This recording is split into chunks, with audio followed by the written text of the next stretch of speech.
Today I'm going to show you Animate object in Photos in Adobe Premiere Pro. This is a simple image and I will animate it now. First we will create a duplicate layer. Next we will come to Effect Control and masking the curve.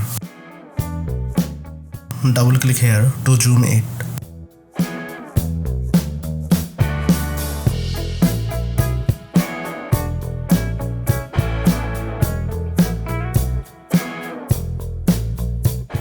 We will adjust the position of the curve by increasing the scale.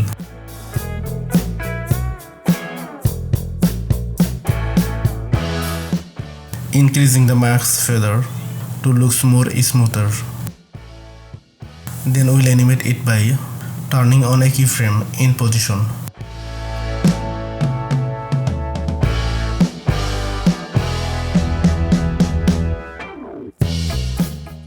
We will ease in keyframe and ease out to make the animation smoother. To see more video like this, subscribe to our channel and stay connected with us. If you have any comments, please let us know in the comment box. Thank you for watching.